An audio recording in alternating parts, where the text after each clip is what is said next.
ঝাড়গ্রাম কথাটির অর্থ হল ঘন জঙ্গলে ঘেরা একটি গ্রাম। 2017 সালের 4 এপ্রিল পশ্চিম মেদিনীপুর জেলার একটি অংশ আলাদা হয়ে ঝাড়গ্রাম জেলা গঠিত হয়। আজ আমরা যাব সেই ঝাড়গ্রাম জেলার কিছু দর্শনীয় স্থান দেখতে। এটি পশ্চিমবঙ্গের 22তম জেলা। এই ঝাড়গ্রাম বনভূমির সৌন্দর্য এবং বেলপাহাড়ির পাহাড়ের জন্য বিখ্যাত। এর উত্তরে কাঁকড়াঝোড় এবং দক্ষিণে সুবর্ণরেখা নদী।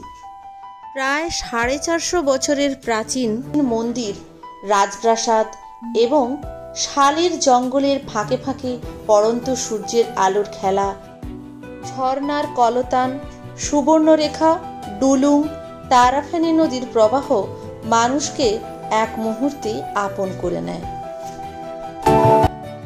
প্রথমেই দেখে নেব ইকো ট্যুরিজম সেন্টার এবং ট্রাইবাল মিউজিয়াম।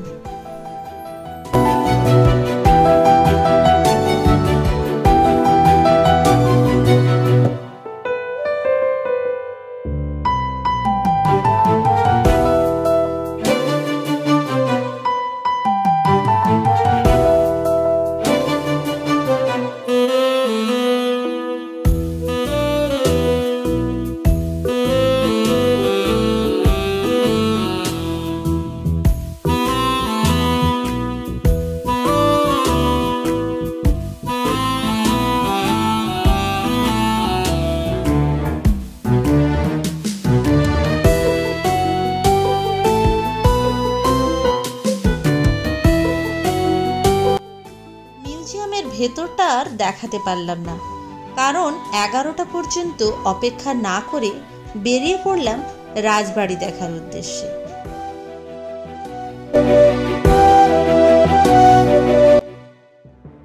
এটি ঝাড়গ্রাম রাজবাড়ির প্রবেশদ্বার।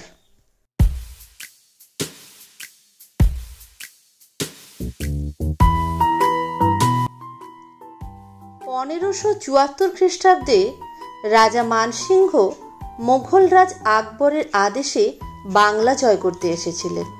তার সেনাপতি সর্বেশ্বর সিং মাল রাজাকে পরাস্ত করে মল্লদেব উপাধি ধারণ করেন এবং ঝাড়গ্রাম নামে তার রাজধানী স্থাপন করেন। রাজা মানসিংহ কয়েক মাস এখানে বসবাস করার পর যখন রাজস্থানে ফিরে যাওয়ার সিদ্ধান্ত নেন, তখন তার বিশ্বস্ত সেনাপতি সর্বেশ্বর সিং এর হাতে রাজত্ব তুলে দিয়ে ঝাড়গ্রামের রাজা হিসাবে তাকে নির্বাচিত করেন।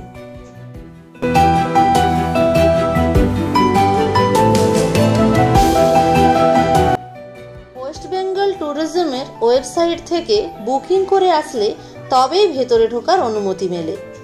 আমাদের এটা জানা ছিল না।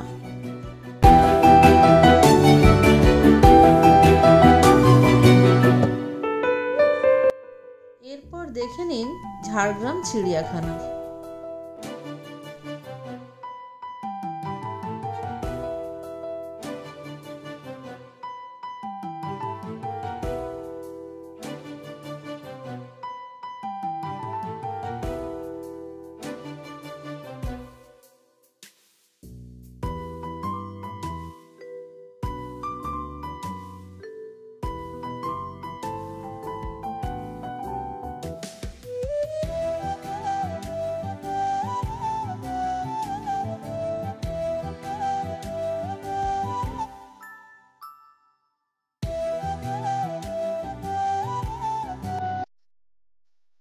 আনুমানিক 450 বছর আগে এই মন্দিরটি রাজা গোপীনাথ সিংহ নির্মাণ করেছিলেন।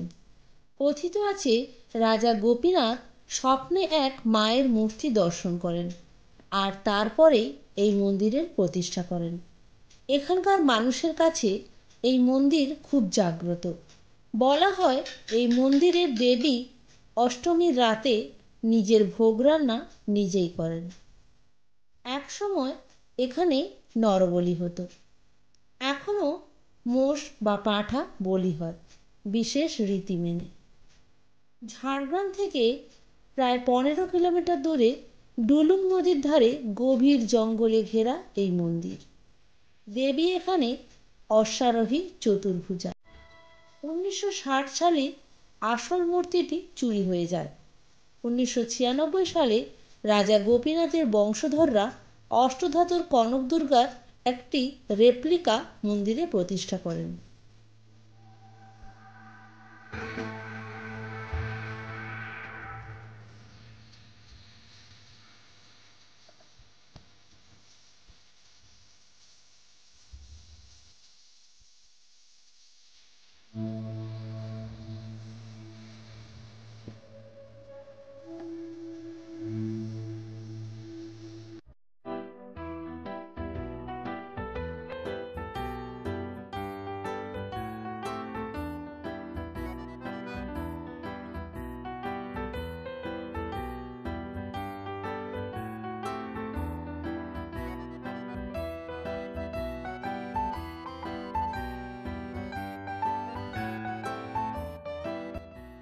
সুবর্ণরেখা নদীর শাখা নদী ডুলুং।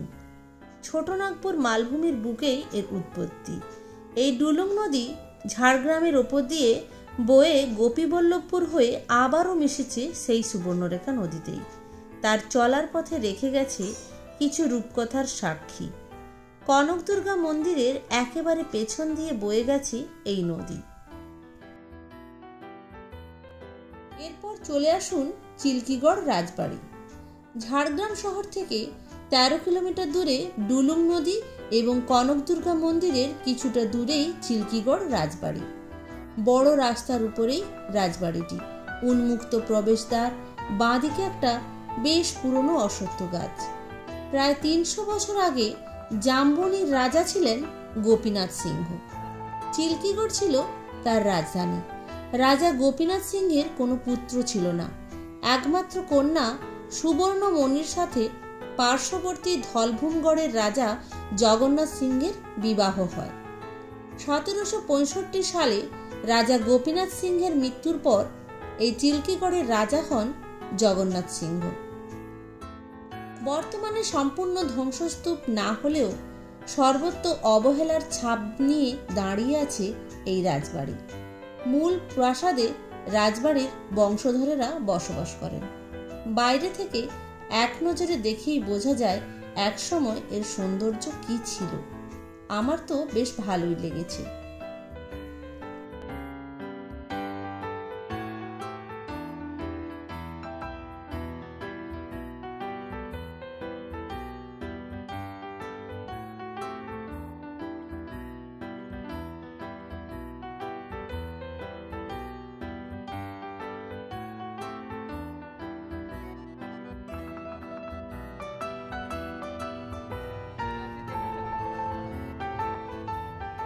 রাজবাড়ি দেখে আমরা এখন বেলপাহাড়ির পথে।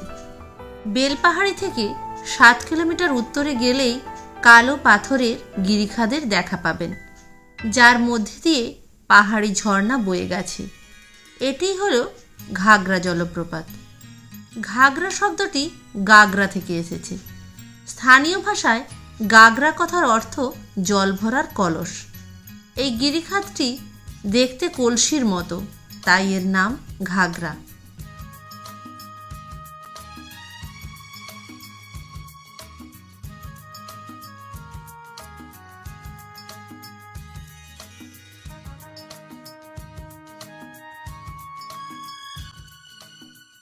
বেলপাহাড়ি থেকে 5 কিলোমিটার দূরে তারাফেনী নদীর উপর তারাফেনী ব্যারেজ অবস্থিত। এর বেশিরভাগ জল আসে মুকুটমণিপুর ড্যাম থেকে। এরপর দেখে নিন খান্দরানী লেক।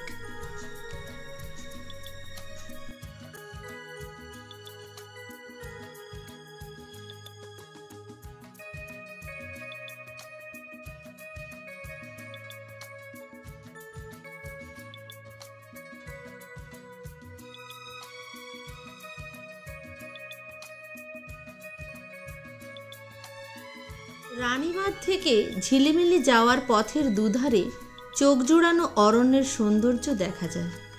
গভীর অরণ্যের মধ্যে দিয়ে সুন্দর কালো পিচের রাস্তা চলে গেছে। সে রাস্তা কোথাও একেবারে নিচে নেমে গেছে, আবার কোথাও সোজা উপরে উঠে গেছে, যা কোনো অংশে অ্যাডভেঞ্চারের থেকে কম নয়। এই আঁকাবাঁকা পথ ধরে চলে আসুন রিমলি ইকো ট্যুরিজমে। এখানে রাত্রি যাপনের সুব্যবস্থা রয়েছে। এর সাথে দেখে নিতে পারেন তালবেড়িয়া ড্যাম।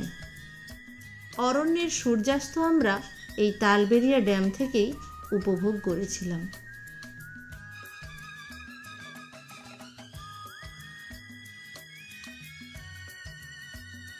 সড়ক পথে আসতে চাইলে কলকাতা, কোলাঘাট, খড়গপুর হয়ে পৌঁছে যান ঝাড়গ্রাম, অথবা ট্রেনে করে আসতে চাইলে হাওড়া স্টেশন থেকে ট্রেন ধরে চলে আসুন ঝাড়গ্রাম স্টেশন। সেখান থেকে গাড়ি ভাড়া করে দেখে নিন এই স্পটগুলি। ট্রেনের সময়সূচি ডেসক্রিপশন বক্স থেকে পেয়ে যাবেন।